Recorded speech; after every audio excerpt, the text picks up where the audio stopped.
tell you people something. Young people, please listen to this statement I'm about to make. I think our young people are trapped. I believe psychologists call celebrity worship syndrome. I honestly think you women to enjoy this talking stage. I think it's time for us to now start hitting it. You women enjoy being talked to. So it's not just the men talking, it's the women listening. I think social media is placing pressure, negative unduly, on many individuals in this world today.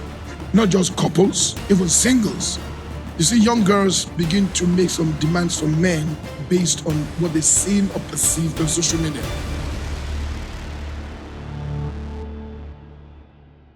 Let me start as usual with my introductory thoughts. I like to do that so that I can lay the foundation for this in a conversation. I think, Joyce, we have to discuss relationship for the first time, like I said 2 weeks ago, differently. The most important relationship you should have, of course, pastors are here, you will say, love the Lord thy God. Yeah. And that was what Jesus said. Jesus said something very succinct in Matthew 22, when he said, the greatest commandment is thou shalt love the Lord thy God, which is vertical, and thou shalt love thy neighbor, which is horizontal, and as yourself. So in that passage, there are three entities that you must have relationship with. The first is with God, next is with your neighbor, third is with you. Yourself, yeah. I think the problem we have is people don't have very good relationship with themselves. Yeah. I think it's time for us to start evaluating your relationship with you. I think it's very important. I was telling Minister Sheso, Emma Sheso upstairs now, when he came to my office, about human beings having sound mind, mentally fit and strong. There are people that are not very mentally fit and strong, and so they crack. But every time they have relationships with people, and relationships are so important that we have to start thinking and looking at it from our own perspective. Yeah. How am I doing with me? Because if I don't have a very good relationship with me, I might be a serial killer. Yeah. Because I am a sociopath or I'm a psychopath. Because I have a problem with me. My mother abused me when I was much younger. I'm in trauma. So I have a PTSD. So I'll just say, you know what? I want to fight people. I may be a hungry person. I may be an unhappy person. And I want everybody else to be unhappy.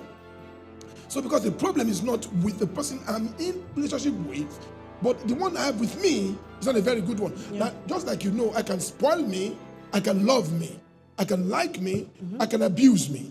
I can get to the point where I just want to have my way all the time. Yes. And that's not a very good relationship with you. Self-centered. Exactly. Being self-centered, being not thinking about what other people think, not people's feelings, only your feelings alone. So I think it's important for us to start these matters of the heart from the perspective of having a very good relationship with you. Does that make sense? Yes, sir. If you have a good relationship with you, to be easier to have with others. Now, let me not explain feelings to you in a different way. Feelings. Okay. Listen very well. Listen. Feelings is what we all feel. We all have it. We all have it. But there are three kinds. Three kinds. Lust, love, and like. I've explained that to you 1,000 times. Yeah. They're all feelings. Feelings. I think naturally, human beings without Christ, even with Christ, by nature, function more with lust. More. Lust is by nature to take from you. Yeah. Love is to give to you. So that's how you know the difference between lust and love. One is wanting to take from you. One is hoping to give to you. What about the third one? Like. Like is not taking from you. Like is not giving to you. But like just wants you around. Is your company, your presence. So that's why people like you, but they don't love you. And they don't lust in after you. Yeah. They like your presence. They're not going to give to you. They're not going to bend backwards. They're not going to kill themselves for you. But they not just like your presence because you're funny. You're a good person to be around. You know, you make the light good. But they just like you. Some people now say, I think I like her. I want to marry her. You can't marry the person you like. Find the person you love. Even though you like the presence, you may not give your time, your money, your effort. You may not bend backwards to give. Because love should give. That's why you're married, but not giving. She complains that you don't spend time with me because you married the person you liked. She was a classmate, she was a classmate, she was a colleague at work. You like each other's company, the relationship. No, you were not crazy about him, you're not crazy about her. You marry out of pity. But lust is sensual, is sexual, is your body. And the reason today we have more lust today is because 50 years ago we were covered. 50 years after, we are uncovered. Today, more people walk on the street almost naked. So because we walk more naked, unlike in our own days, so it was more difficult to lust then. For you to lust, you have to be naked. Only prostitutes were naked. But today, everybody in church is naked. So it's easier for me to lust. Even if I don't want to lust, you're showing me to say lust. You're showing me so much flesh. So lust is easier today because it's everywhere. Unlike in our days, the people covered themselves. Yeah. And so you could only love because you find who they are. You find their character. You find their person. You like what you see, the way they talk, the attitude towards God and towards man. So you are likely going to love, not lust. So I think you need to understand that. And that's why relationship can build on that. Lust, love, and like. Every other question will be answered from those three. Listen to me. They're all feelings. Listen, they're all feelings. Just like liquid is all. Water is liquid. Yeah. Coke is liquid. Sprite is liquid. Am I right? Yes, sir. But liquid is, what do you call liquid in chemistry? I don't know. H2O is water. H2O, yeah.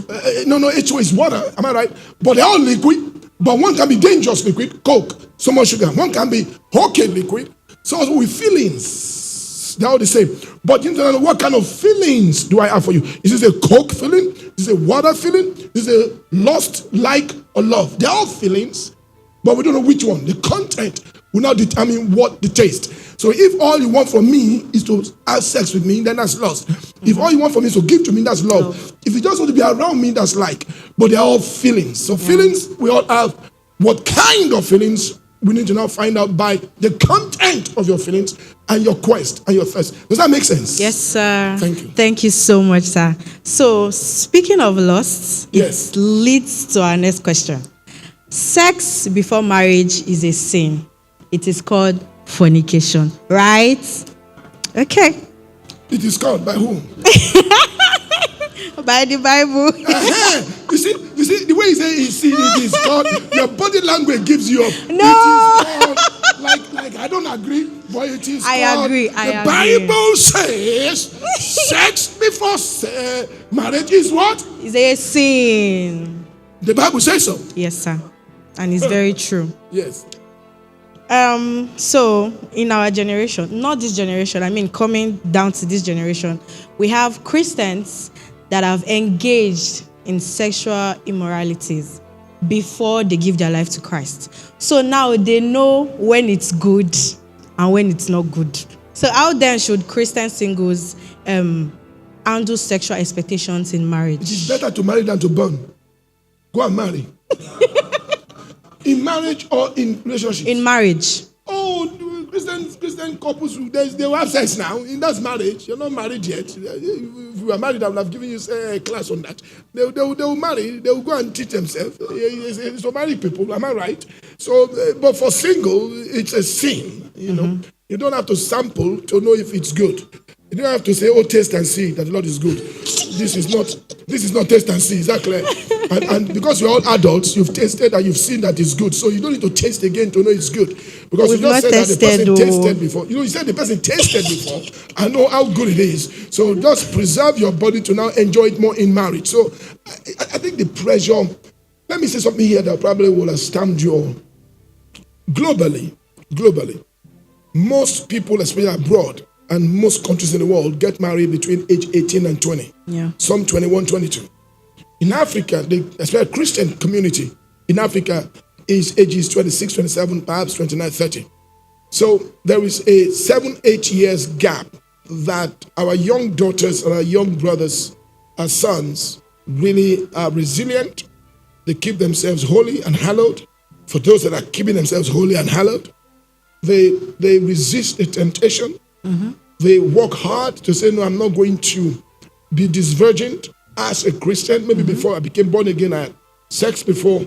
But as a Christian virgin, meaning from the time I really got to know God, I'm going to keep my chastity till I get married. And so it's a lot of work, and we should commend those young men and young ladies for keeping themselves to wait till they get married. Because in other climes, you would likely have been married at 20, 21, maybe 18, 19, 20.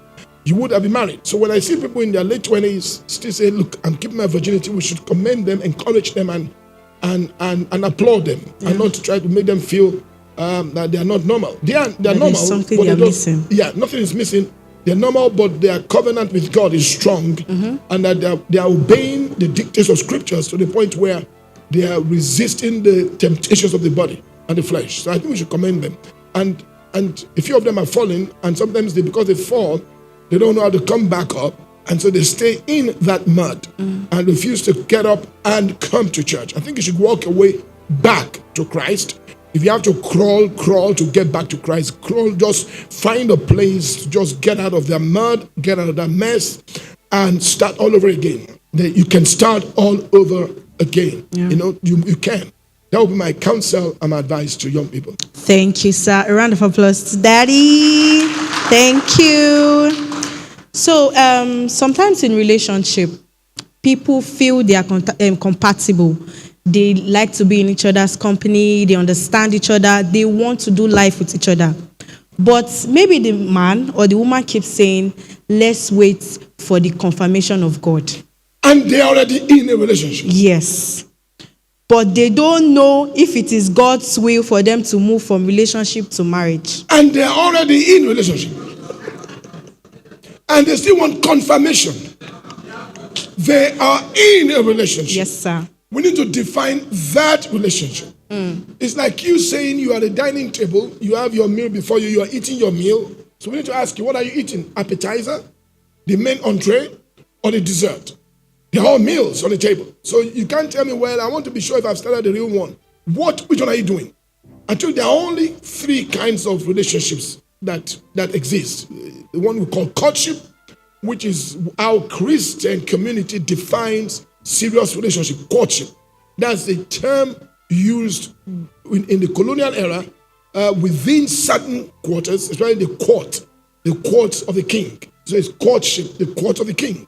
So Christian courtship is when two people are engaged towards marriage, and the parents know about it, the church know about it, their friends know about it, they're not hiding it. That's Christian courtship. The second, of course, is dating, which is secular, not scriptural, not church custom. I told you last week about nature, culture, and church custom. Yeah. So our church customs frown, those church customs, the Bible church customs, actually frowns at dating. The modern day church customs embraces dating before courtship. So the confusion between dating and courtship is what you do during that relationship. It's still a relationship. So the third is friendship.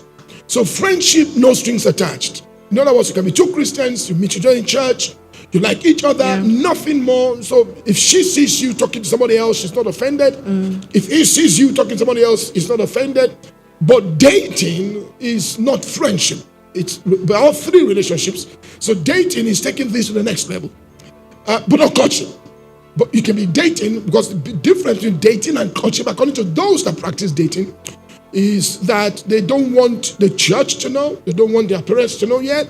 They don't want to announce it to Pastor Trial that we're now in courtship. Don't let it inform the church. Let's just know if we're compatible, to borrow your term, to know if this can work. And so my concern is, how long should you date for? So is that dating? You also have three compartments in dating. Can you see the problem? In that dating, there are three compartments. They have the talking stage. They're still in dating, not the friendship. So you can see the confusion younger people are giving to us now. So what are you doing? There's dating, number two. There's 2A, talking stage in dating. There's 2B, they move from talking to loving stage. There's 2C, sampling to now have sex, to know if we can now go to courtship. So you see, you have a 2A, 2B, 2C. Then after you've done all you need to do in marriage, now say, let's not take you to courtship. Then you now come and tell us, the church, like remnant, what you have done between 2A, 2B, 2C. Now, okay, church, you now just come to church and give us a wedding date. So you see, so the church is just being informed about wedding date. Now, should 2A, 2B, 2C, if it doesn't work, the church is not aware. So a man can date 10 ladies in the same church, Because I won't tell the church about courtship, because I never told you I'm in courtship.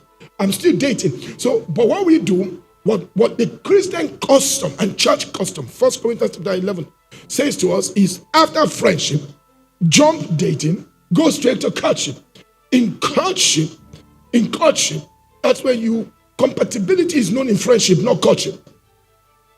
Compatibility is known in friendship. And then you have a 10 years friendship before you start your courtship. So once you start courtship, so what we have is we have short friendships, long dating, short courtship. But what we used to have is short friendship, long courtship, no dating. So the courtship can be 2 years, 3 years, 4 years in a Christian setting, and a third of the courtship period is spent getting to know each other. The second third is spent informing the church and everybody around you. The third part is spent planning your wedding. So if you are doing a 2 years courtship, you have 6 months and a half for the first, 6 months for the second. If you are doing a 3 years courtship, you have a year each. So I think it's important for us to know that they're all relationships. We should ask ourselves which one is church custom. So I think we should stay with our church custom, which is the Bible says, which is just what? Courtship. Friendship, courtship. And courtship can be 2 years, let the church know. If it's not working out, break it, start the second courtship. But it's better, it's cleaner, it's tidier, it's more decent. Situationship, talking state, throw them out of the window. Thank you. Thank you, sir. Can we put our hands together for Daddy? Okay, so somebody sent a message. It's 2 years into my marriage. Yes. My husband and I are both beginning to lose our sparks. Wow, 2 years. Yes, very fresh marriage. We promised each other that no family member will stay with us because I love my space and my privacy for my mental health.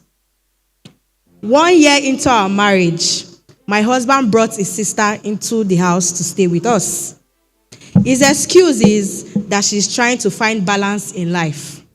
Who's trying to find balance? The sister is trying to find balance. So your house, right? Okay. So this lady feels so entitled to the extent that she barely does anything in the house. The smallest cleaning she does not do.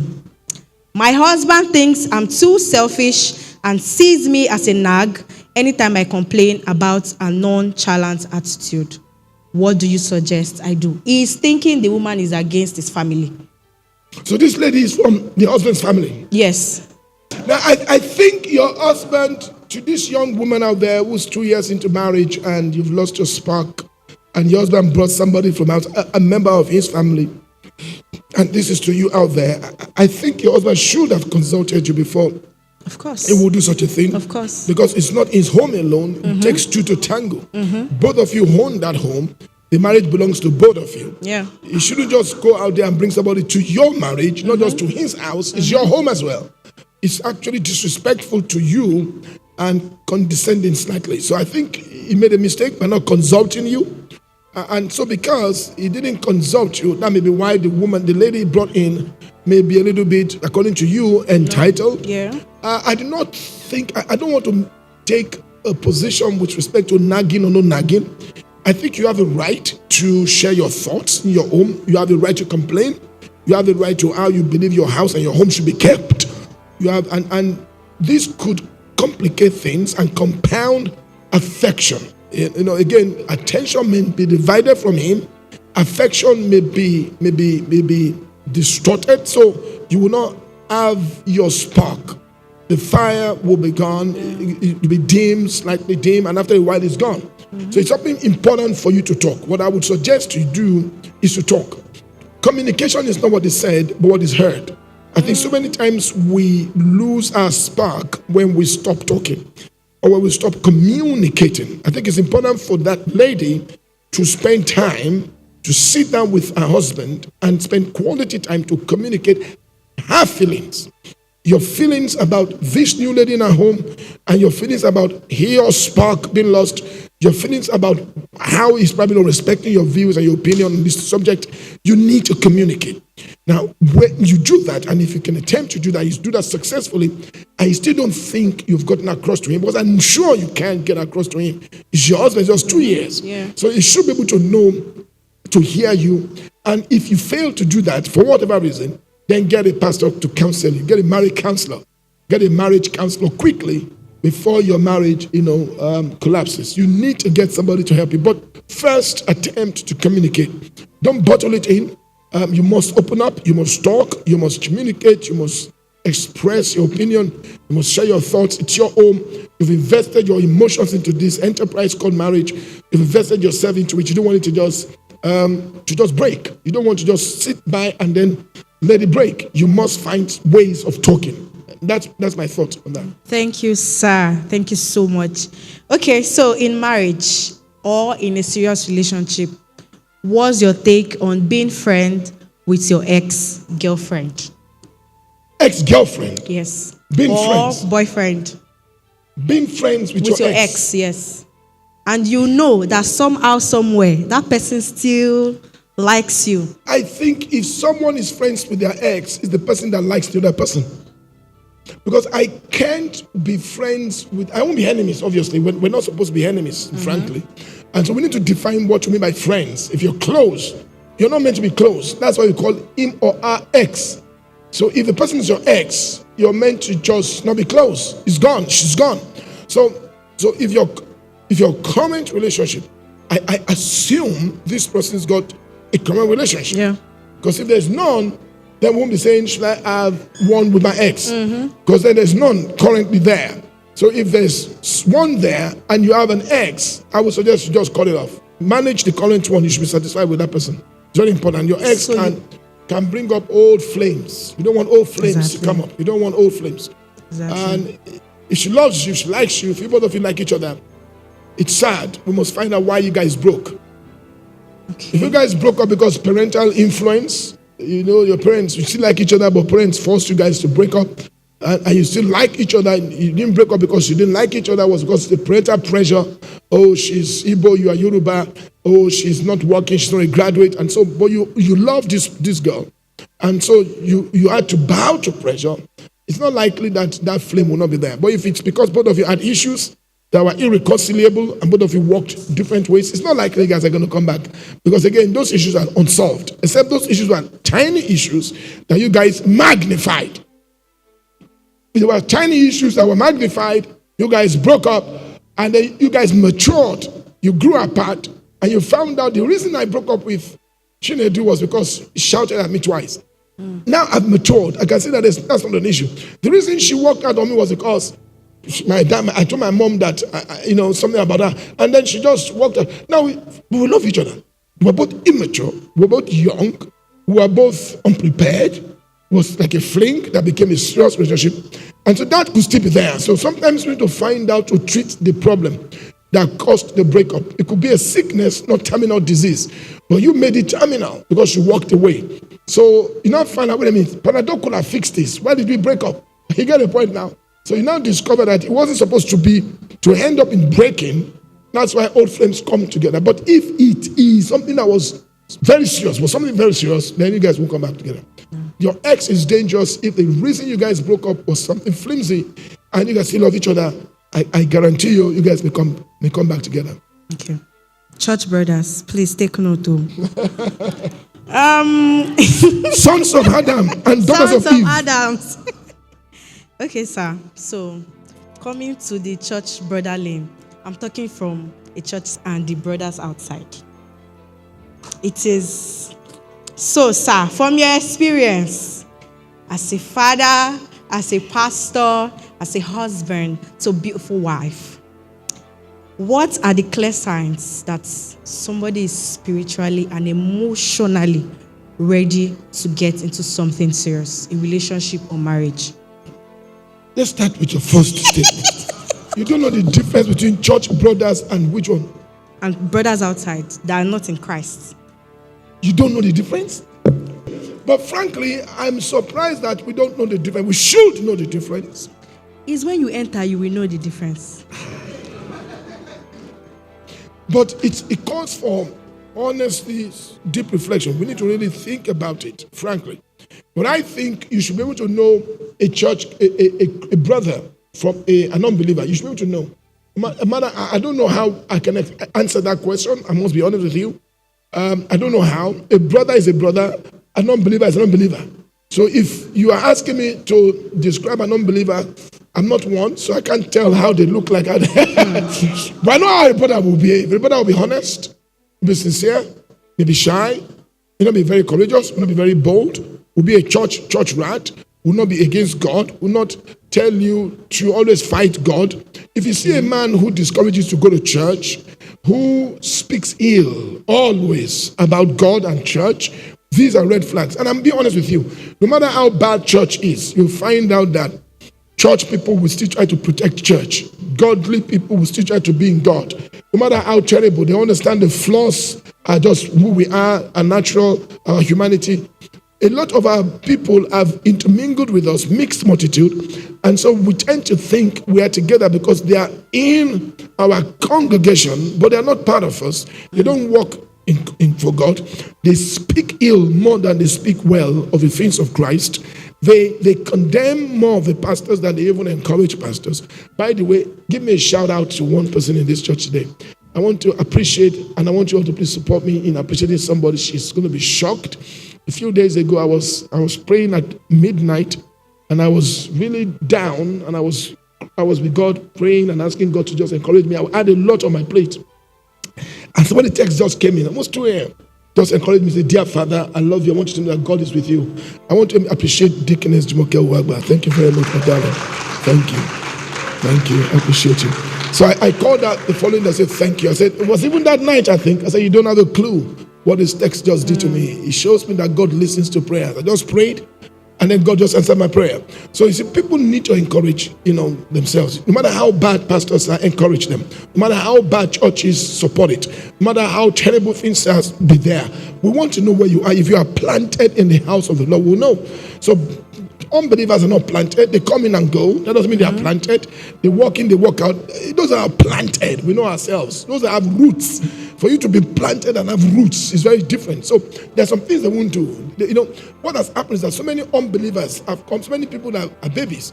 You can have baby Christians. That doesn't mean they are not Christians. So because they're baby Christians, they still manifest certain characteristics, traits.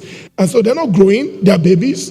But that doesn't mean they're unbelievers. They're not unbelievers. They're Christians, but baby believers. So maybe you're not saying, oh, look at, he's an unbeliever. No, it's maybe more carnal than spiritual. Paul said, I cannot speak unto you as unto spiritual, but babes, because you're carnal. At least I'm a babe. At least I'm in faith. I'm in faith. I may be a baby, but I'm in faith. It's better to manage a baby believer than to manage a mature unbeliever. Do you get the point? A baby believer is still better than a mature unbeliever. So one is in this, one is here. It's a baby here, but it's adult here. Adult unbeliever, baby believer. I will always go for a baby believer any day, anytime. Baby believer, adult unbeliever. I don't want to work with you. I'll still take my chances with this one and that one. If you get what I'm saying. Thank you. Thank you, sir. Thank you. Okay, so there was a lady that posted a video on TikTok last week. She said, God, in all you do, don't later turn my husband to a pastor. So how then can couples support each other's career and ministry effortlessly? Okay, well, I think if we see Joyce, if we see career, if we see ministry in the light of a career, it will be a lot easier. It should be a lot easier because you find it easier to marry a banker, a lawyer who goes to work at 8 a.m. and comes back at 11 midnight. You don't complain. 5 p.m. Oh, no. Some do work and close very late. Some doctors do close very late. Some lawyers do close very late. Some bankers do close very late. Some engineers do close very late. Some tech guys do close very late. So many people do close. The same work pressure in other places exists everywhere. In fact, the reason people didn't want to marry pastor before was because of remuneration. Also, the ministry is a thankless enterprise. It's a thankless job. People don't thank you. They don't pray for you. They expect you to be there for them always. They don't know what you go through. They expect the word pastor means semi-God. They don't have feelings. They can't be hurt. They can't be bruised. They're not human. They're not normal. They are always spiritual. We're not always spiritual. When I say spiritual, we're not always in the spirit. But we're spiritual, but not always in the spirit. Spiritual means my way of life, to allow the Holy Ghost to lead me. But in the spirit means I'm always picking up signals from heaven's presence. You're not always in the spirit. When John says, I was in the spirit on the Lord's day, then I saw this. So, meaning I'm not always in the spirit. You get, but I'm a spiritual person, meaning I'm as many as I led, by this way. I'm spiritual in thinking, to be spiritually minded in my mind and in my life, my way of life, my thinking, my attitude towards you. And spiritual is love inspired love. To know a spiritual person, just check their love. It's not in words, it's not in piety. You can be pious and deny the power thereof. You can look the role and you lack the love. So it's the love that you demonstrate. Love covers all sins. Love covers multitude of sins. Love helps. Love lifts. If a person is not showing love, the person is not spiritual. If the person is always thinking of themselves, they're not spiritual. The way to know a spiritual person is by how much love you give. Love through forgiveness, through forbearance, through tolerance. People spit at you, you just forgive them. They take your money, you don't throw them out. It shows you're spiritual. But the fact that you go to church too often, you can be religious and not be spiritual. You can be religious and you can even have longevity. You can even age in faith and not grow in faith. But to be in the spirit is different. So people don't know it. To marry a career pastor, it's not a sin. It's the biggest and the best thing that can happen to any wife, any woman. I want to encourage you women out there to understand it. Now, that woman may have had nasty experiences with some pastors. Mm-hmm. So says, you know what, I don't want my husband to be a pastor. But if you have had pleasant experiences and encounters with pastors, you say, oh Lord, please make my husband a pastor. So don't make your experience something that becomes a dogma.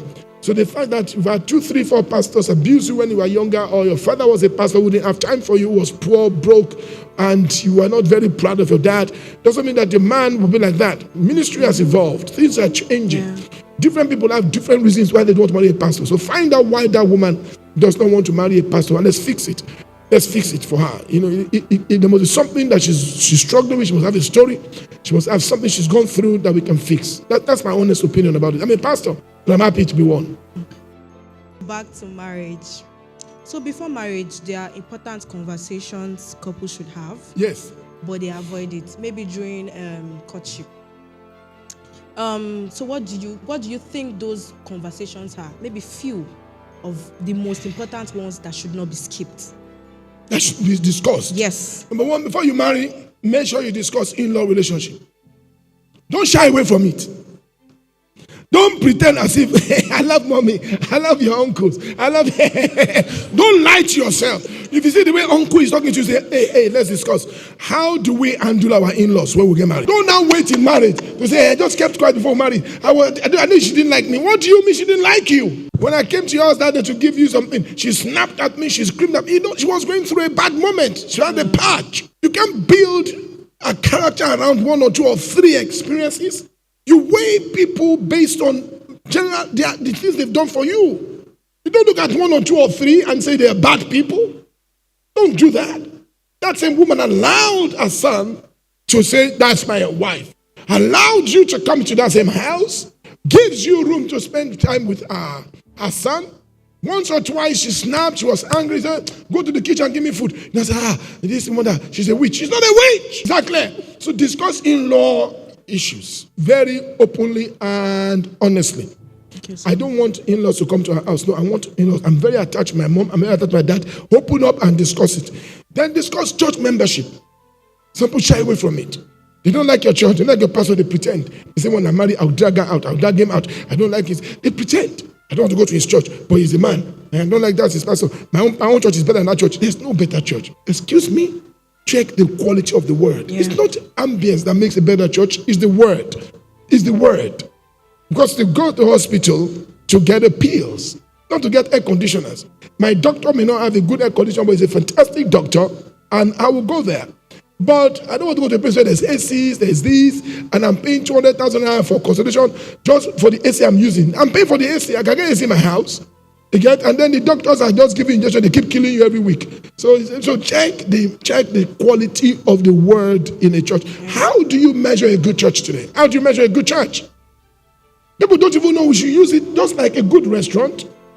Look, if you're going to get a good lawyer, a good restaurant, or a good doctor, how do you measure? It's not the quality of medication. the quality of the food that they give to you. Same with the church, not the ambience alone. Oh, they have LED screen, they have beautiful ushers, they have lovely choir, but they have horrible word. You don't even know God. You're not growing in faith.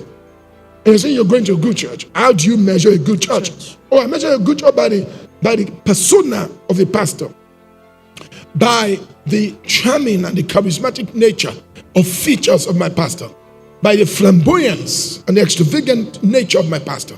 That's not how to judge a good church. Same also with a good man.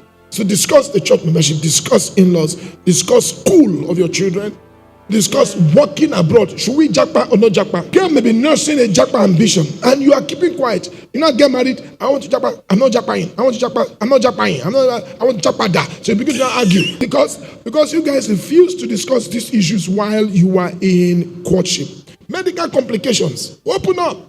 Tell your spouse, listen, I think when I was much younger, I had something here. It might affect us in having children, or I don't know. Say it, open up. Don't now hide those major medical complications from your spouse. You now get married, after 2, 3, 4, 5 years, no child is coming forth. You now say, well, what happened? Well, when I was 15, I had an abortion. But how come you didn't tell me? You will run away. So you trapped him. So I think these are the things you guys should discuss. Thank you very much. All right. So do we have... Thank you. Someone is interested in marrying me. Super nice guy. Slightly intelligent and smart. Now, during one of our conversations, he said he wanted to quit his current job to start doing forex trading.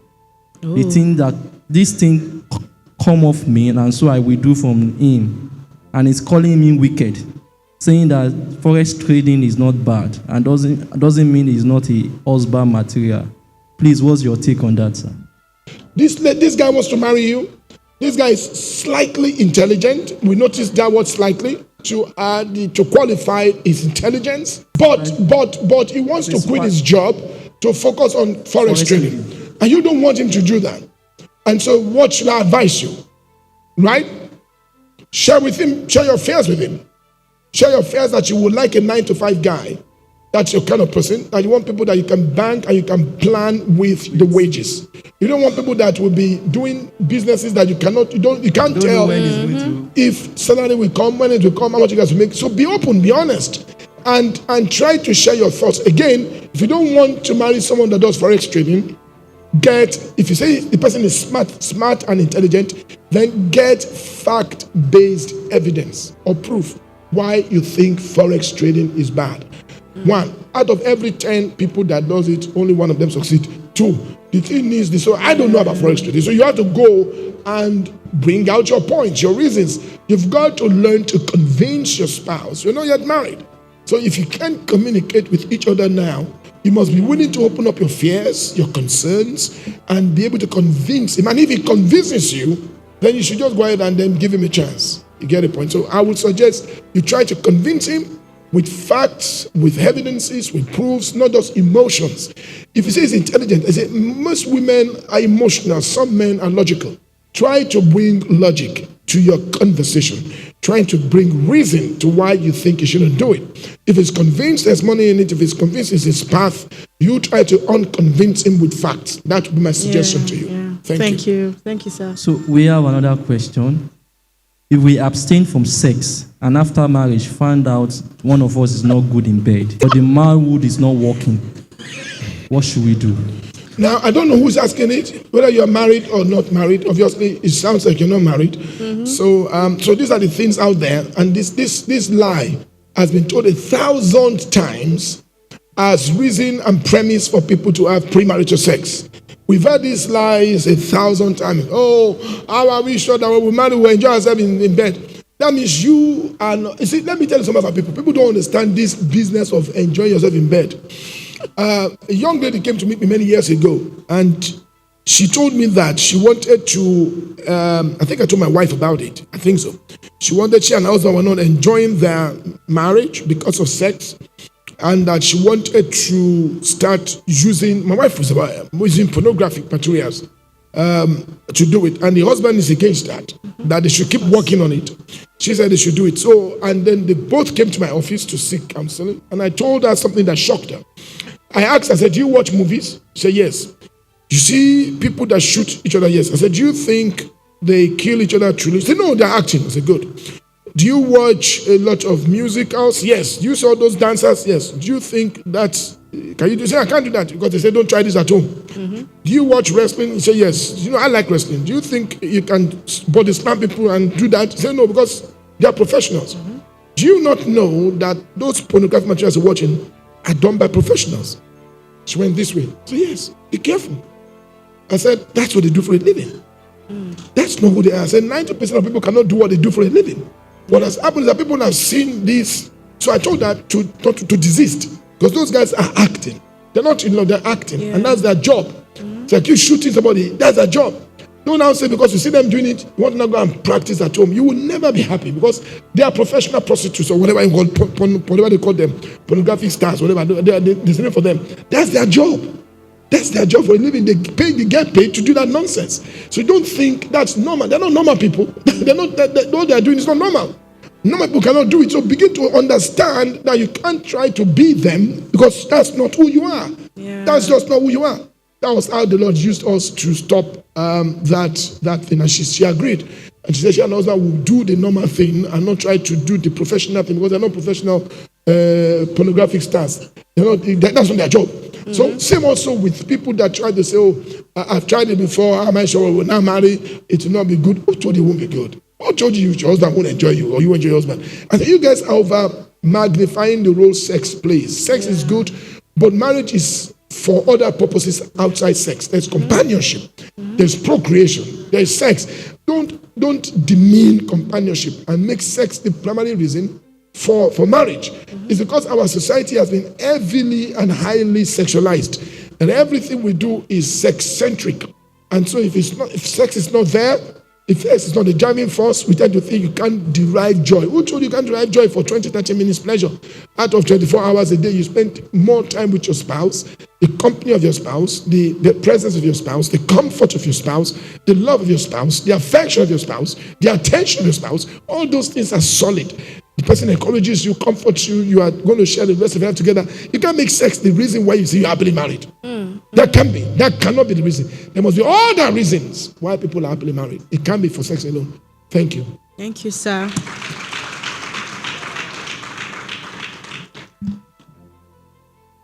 Okay. Thank you. Good evening, Daddy. Yes, evening. So mine is more of, I have a fear, and I'm going to share the fear with us. Yes.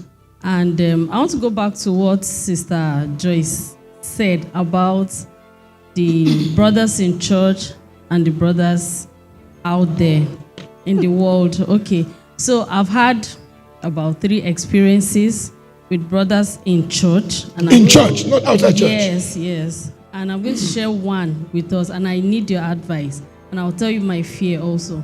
Okay, so I met a brother, I think that was late last year. He's not in our church. He attends one of the big churches. He's in the prayer unit. No, wait. I want to be sure it's player or prayer. No, prayer. No, because how many of you know we have player unit as well? We have players. Okay, so, and while we're discussing, he told me the unit he serves in, and I told him I'm in the choir. In fact, he tried to make me see reasons why I should join the prayer unit in my church and leave the choir. And I was like, no, this is where I want to serve God. You can serve God in the prayer unit while I am in the choir unit. And in fact, he wakes me around 12 a.m. at times. So we should pray till 3 a.m. And that's why they don't want to marry a pastor. These are the reasons. And I'm like, no, it's not like I can't pray, but 3 hours. No, wait first. Let's have Wait. He wants to pray 3 hours? Yes, he said he wakes up every night from 12 a.m. to 3 a.m. To pray? To pray, yes. Wow. Is he a pastor? He's not a pastor. He's not yet because most pastors don't pray 3 hours.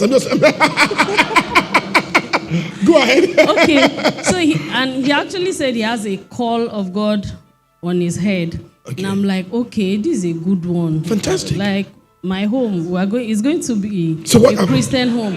So his first visit, and we've talked about a lot of things, do's and don'ts and all of that. So the first day he came to my place, I'm a very, very observant person, and I saw action bitters in his. You saw what? Action bitters. I don't know. What's that?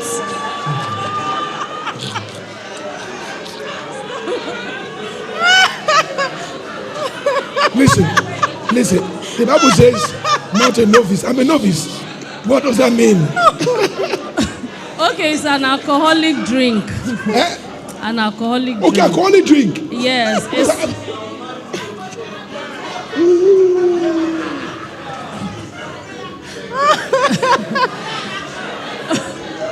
Church brothers. Somebody just told me it's an alcoholic drink that makes one's man to be strong. Is that true? Jesus Christ.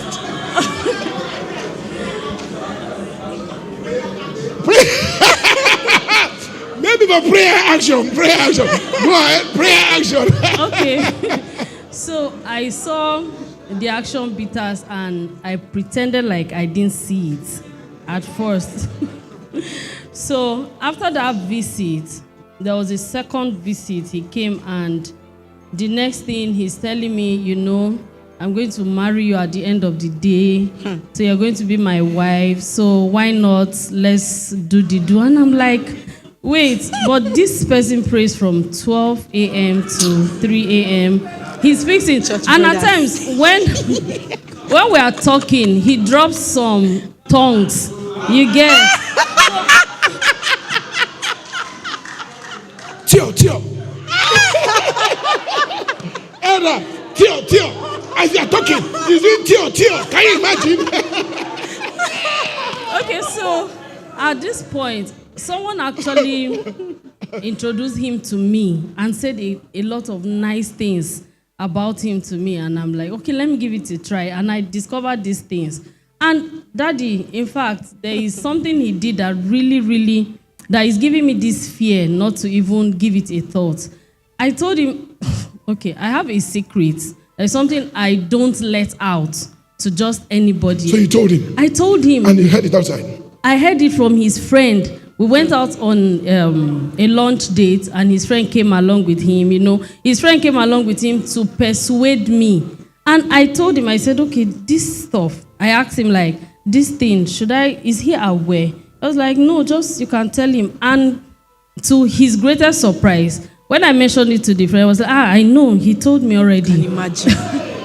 So I was broken. I couldn't even eat again. So I'm like, okay, so this person, that means I can't share a secret with this guy.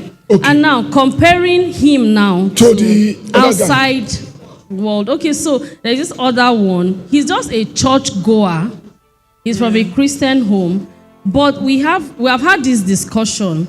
And he said, yes, he is ready to stay till we are married. He's not, he doesn't speak in tongues. He only goes, he's a Sunday Christian. So now in this case, this one, he said he has a call of God on him.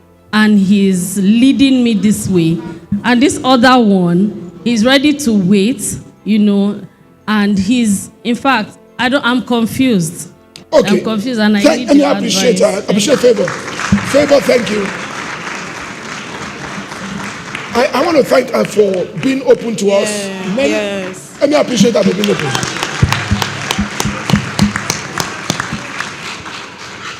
Many of us would not be honest enough to open up to share your confusion. People hide in church. We try to give people the impression that we're all saints and that we don't have secrets. She's very open. And I was counseling somebody today that if we cannot protect ourselves, if we cannot cover our nakedness and our sins, then we're not church. Yeah. Love covers. Love does not expose. Yeah. If you see people that expose others, they're not loving. Is that clear? Yes, it's a very serious sign. So thank you once again for sharing your thoughts with us and your experience. However, what I will share with you, Favor, is this. You're very correct. That let me ask you all a question. Let me ask you all a question today. How do you know? Do we still have non-church guys? Think before you answer. Because I think everybody goes to church now. No. Not all. No. They don't. Some don't go. People identify with church. Yes. They are. Online. No. Aside online, they don't go to church at all. Anymore. At all. They will say, I will give my tithes to the beggars. No. Why are they giving the tithe? Don't pay tithe at all. Why are you paying tithe? Why are you paying tithe in the first place? If they say I will give my tithe, you see what I'm trying to say is this. Listen. What I'm trying to say is this. How do you define an unbeliever? As I'm going to. In our time, we are believers, unbelievers. Because that guy not going to church, watch me, is not unchurched. He's out of church. He's angry with church. So he's saying, I'll pay my tithe to beggar. I'll pay my tithe to this. They are angry with church. So he believes in tithe. God bless you. Unbelievers don't believe in tithe. I never tithe. I never believe in tithe. I don't believe it. Yeah, you can't convince me to tithe. That means they are angry with church. They are out of church because they were in church before. You can't call them unchurched. The reason I'm saying that is because it has become extremely difficult to define or identify who a true believer is. Yeah. Because we're so similar.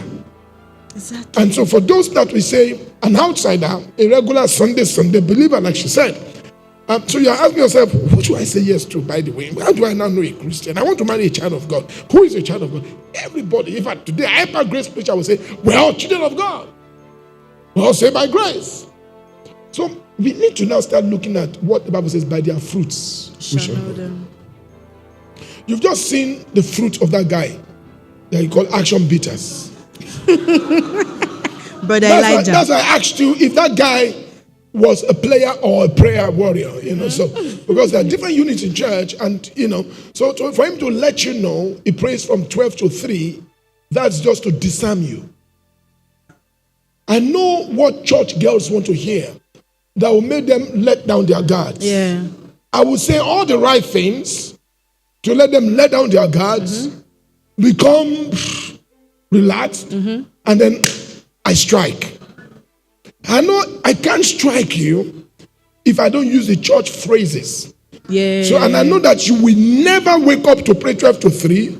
So I will use a time I know you will never wake up to say, let's pray. Because next week you tell me, okay, let's pray 12 to 3. You lead me. You will say that by 12:10 he's already sleeping and snoring. They know that you will say, wow, prayer warrior. They know the department you will make them think they must be super spiritual. Because only super spiritual brothers do prayer warrior. No choir, no usher. Prayer warrior? My God. You now say 12 to 3? You are not a pastor? Now say you have a call of God on your life? You've said everything any young girl would like to hear. What would they say? Yes. Don't they say, will you marry me? They will say, please, when will you propose? She will be the one asking you, when will you propose? So men say things to make you let down your guards. You must be smart. Especially church girls. Chai. A church brother will not go around blowing that prayer thing. They won't do that. A normal Christian, by their fruits you know them, not by their words. Words is not the fruit. And you saw the fruit by his pocket. You saw action beaters. So I think you should run from that guy. The other Sunday Christian, I won't say marry him because you have two horrible choices. Don't be careful not to say because this one is worse than this, I'll take this. No, that one too is bad. So be careful and not say, oh, of the two, there are two devils, I'll choose one. No, don't choose either devil. If a person is a Christian, if you want to marry a Christian, marry a Christian. If you don't want to marry a Christian, you want to marry a good man, look for a good person, look for the finest unbeliever that is good, morally sound, they marry. But that's your kettle of fish. But if you want to marry a Christian, marry a Christian. Don't say, I don't have a Christian, but I say unbelievers are different brands of unbelievers. I will choose the most decent of the unbelievers that has some morals to say yes to. See an unbeliever who doesn't go to church only once a month and it's only Sunday, does not hate God but does not love him, does not pay tithe but does not take tithe. You know all those things. But then you just say, okay, I can manage and marry and then hope that I can make him love God. Smokes a little bit, drinks alcohol once in a while, goes out with his friends, loves his family, that's your life. Understand that. But open your eyes as you are going in. Don't now say, I didn't know, I was deceived. That's my counsel to you. And I think that's a very honest counsel. Thank you. God bless. Okay, so going with our question, we have a question here. Yes, we're going to take 2 more questions. So the person is saying, 2 guys are asking me out. 2 guys are asking you out? Yes. I like the both of them. You like both of them? Is it wrong if I keep them both? She wants to compare. Who works better? I don't think you should double date. I think you should pray about either one that you want to go ahead with and let the second go. That's all. Many times you can't eat your cake and have it. You're being deceitful. That's the truth. You're being dishonest. Because both of them don't know you are dating them both. Of course not. So you're not being honest. So if a man does that to you, will you be happy? Do unto others what you want them to do unto you. It's a golden law. If somebody is cheating on you or dating 3 girls, will you be happy? No. Why should you do it to the same to men? So if 2 guys are asking you out, choose one. Just like you won't like if a guy is coming to meet you. Those 2 guys, if they're testing you with 3 other girls, will you be happy? No. You say they're cheating, so also you are. I think we should be honest with ourselves to say, see that you must play by the rules. Every game, every entity has got rules. Every institution has got rules. And the rules of relationships are the same worldwide. Worldwide. If you want to have one, have one. If you want to do polygamy, go and do polygamy. Let the wives know that I want to marry many more wives. And the wives will agree that you can marry more wives on top of me. So, but if it's not polygamy, what do you call relationships that is double dating? You are dating many women and you're not married to any, and they don't all know. If they all know, just let them know, hey, you know what, you're not the only one in my life. I have 10 of you. And she's okay with that, then that's fine. And I doubt any girl will be okay with that. Because love by nature is jealous. Nobody wants to share you with somebody else. Of course not. So if I don't intend to share you with somebody else, why should you share me with somebody else? That's how love is. You can't do 2, 3, 4 some in relationships. Those that do it in sex can never say they're enjoying it always. You're paid to do it. It's different. Let's get to the point where we tell ourselves the truth. Sometimes we try to justify our sins with our feelings. It's just wrong. There are rules that govern everything we do, especially relationships. There are rules that govern them. And the rules that govern relationships would not endorse or adopt or approve or accept double, triple dating. No girl would like it. No guy would embrace it. Thank you. Thank you, sir. So, we have this question on YouTube. Meeting a girl I wish to marry for the first time, and she's asking how much I earn as a salary, sir. I was not comfortable with that question on our first date. Should I take it as a red flag? More than a red flag. It's a red tarpaulin. No, a flag is small. Tarpaulin is big. It's red tarpaulin. Red canopy. I like your it's red canopy. I choose red canopy. Red canopy. First date, how much is salary? She's not hiding. Listen, what I want is money. Can you pay my bills? I like her. Going straight to business. Hey, let's live love. How much you earn? How much do you earn? So I think that's important. I think it's a major red flag about who she is. Yes, Yomi, the last question. Yomi, please. Microphone to Yomi. Thank you, sir. So my question is, what is your take about on waiting to hear from God? Because I have a question. I have a reason to ask that question. So sometimes 2 people are in a relationship and they believe that they are good for each other. I mean, what I'm looking for in a person, you have it, and you feel the same for me. But then one of the parties is saying, I've not heard from God. I want to wait until I hear from God. And then it's kind of a problem for the other person, because how long am I going to wait for you to hear from God? Because to me, I feel like this is fine, this is going well. But I mean, some people take the spirituality to that extent that I have to hear or I have to get a sign. So I want to know what your take is on this. I think most people, with all due respect, I will say this, it may not land well. It may not land well to some people. I think most people are risk adverse. They're scared. You should not be in any relationship the person has not heard from God. Ab initio. The fact that you are in it already, and it's not say, I've not heard from God. What are you doing in here? Wait. What are you doing here if you're not hearing from God? Go and hear first, then come back and tell me. Am I right? When you finish hearing, then come back and say, I have heard from God. You can't be in a relationship with me and we're going together, but you've not heard from God. What are you doing here? For 1 month, 2 months, 1 year, and you're still trying to hear. God would have spoken. God, I know how God speaks. Maybe you're not the one you're hearing. God speaks very loudly. Yeah. If you ask God, He will tell you yes, no, or wait. God is not going to give me 1 year to think about it. God is not thinking about it. She's my daughter. Yeah. So people just hide around and want to hear from God. They're looking for what? So I think some of our ladies are wasting their time with such men. Because it's men that give all this, I'm hearing from God business, not the women. Women are waiting for you. They don't. If a woman does not like you, doesn't like you. If he likes you, likes you. If women are a bit more honest with this business. They're a little bit more honest. If not be deceitful, they will be, but they're a bit more honest. It's men that are trying to sample everything. You want to hear from God. What are you hearing from God? Men. If she's tall or black or yellow, if she has more money, if you want to sample many more. So men, if you are confused, just take the bull by the horn. Be a man. Say, I want to marry you. I'm okay, I have a piece of God around me. Let's go ahead. There is no relationship that you won't have flaws. Yeah. So if you are looking for a perfect woman, it does not exist. And I said, the men will be 50, they're still trying to hear from God. From 30, they've dated 10 women, still trying to hear. Because every time they get to a woman, they not see 1 or 2 flaws, they move back and say, God has told me no. They try on that one, see 1 or 2 flaws, God has told me no. It's not God telling you no. You are seeing flaws that you must be willing to live with if you are going to live with this woman. There's no person that is perfect, and we must make that decision and make that clear. Stop all this hiding under I want to hear from God. God bless you all. Thank you, sir. Thank you so much, sir.